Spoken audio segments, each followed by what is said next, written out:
दुनिया का सबसे बड़ा लोकतंत्र भारत ने आज नए भारत का,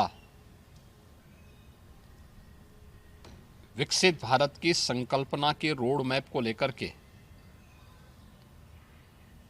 अपना नया बजट देशवासियों के सामने प्रस्तुत किया है। मैं सबसे पहले देश के यशस्वी प्रधानमंत्री आदरणीय श्री नरेंद्र मोदी जी के प्रति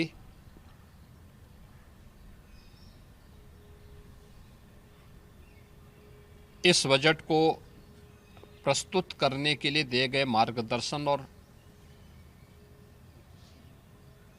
उनके निर्णायक नेतृत्व के लिए हृदय से आभार व्यक्त करता हूं। मैं इस बजट को प्रस्तुत करने के लिए केंद्रीय वित्त मंत्री माननीय श्रीमती निर्मला सीतारमण जी को हृदय से अभिनंदन करता हूं, प्रदेशवासियों की ओर से उनका धन्यवाद करता हूं। 145 करोड़ भारतवासियों के आशा और आकांक्षाओं का प्रतीक यह बजट है, जिसमें नए भारत और विकसित भारत की संकल्पना का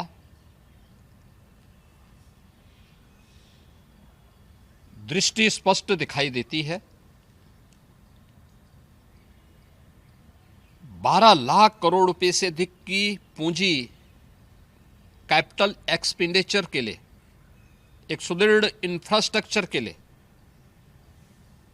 बजट में प्रावधान करना,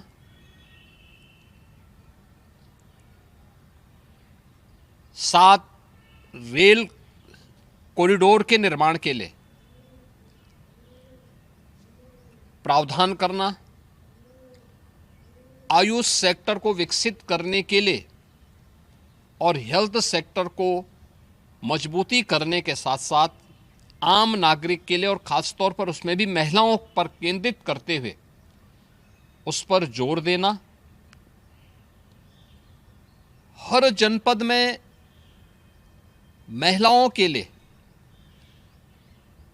कामकाजी महिलाओं के लिए छात्रावास के निर्माण का कार्य हो या स्टेम, साइंस, मैथ्स, स्टैटिस्टिक्स और इमर्जिंग टेक्नोलॉजी से जुड़े हुए छात्रावास के निर्माण के लिए सहयोग करने का, युवाओं के सपने को एक नई उड़ान देने के लिए उनके लिए बेहतरीन इंफ्रास्ट्रक्चर से युक्त सुविधाएं उपलब्ध कराने के लिए ऐसे हॉस्टल के निर्माण का कार्य हो, नौजवानों के लिए हर एक सेक्टर में अवसर उपलब्ध हो। यह सबके साथ साथ जो व्यापक रिफॉर्म के साथ अलग अलग सेक्टर में रिफॉर्म को लेकर के जो बजट प्रस्तुत किया गया है, यह आम नागरिकों के जीवन को सहज और सरल बनाने में मदद करेगा। भारत की अर्थव्यवस्था को तेजी के साथ आगे बढ़ाने में यह बजट मददगार साबित होगा। युवाओं के लिए, महिलाओं के लिए, अन्नदाता किसानों के लिए, उद्यमियों के लिए, आम नागरिक के लिए भी ये नए अवसर को प्रदान करने वाला बजट है। मैं बजट के प्रावधानों का स्वागत करता हूं। आम नागरिक के लिए, जिसने बजट के लिए जो बड़ी आशा भरी निगाहों से जो व्यक्ति देख रहा था, खासतौर पर मध्यम वर्गीय परिवार, गत वर्ष देश ने जीएसटी रिफॉर्म को देखा है। आम नागरिक उसका लाभ लिया है। इनकम टैक्स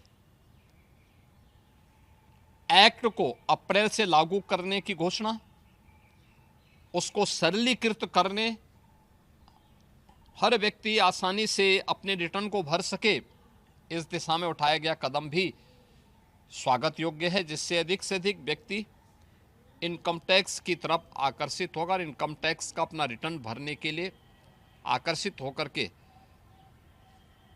प्रवर्तमान नेशनल बिल्डिंग के कार्यक्रम में वह भी अपना योगदान दे सके। इस दृष्टि से यह अत्यंत महत्वपूर्ण कदम है। मैं कह सकता हूं कि यह बजट समाज के प्रत्येक तबके को, युवा हो, महिलाएं हो, अन्नदाता किसान हो, उद्यमी हो, इन सब को ध्यान में रख करके बनाया गया नए भारत का, विकसित भारत की तरफ अग्रसर हो रहे भारत का एक स्थिर लेकिन तेज गति से बढ़ने वाली अर्थव्यवस्था के रूप में प्रस्तुत करने वाला एक बजट है। मैं इस बजट के सभी प्रावधानों का हृदय से स्वागत करता हूं। आदरणीय प्रधानमंत्री जी के प्रति आभार व्यक्त करता हूं। केंद्रीय वित्त मंत्री जी को इस बजट को प्रस्तुत करने के लिए प्रस्तुत किया गया पहला बजट है। इस बजट के लिए भी उनका हृदय से उन्हें बधाई देते हुए हृदय से धन्यवाद देता हूं।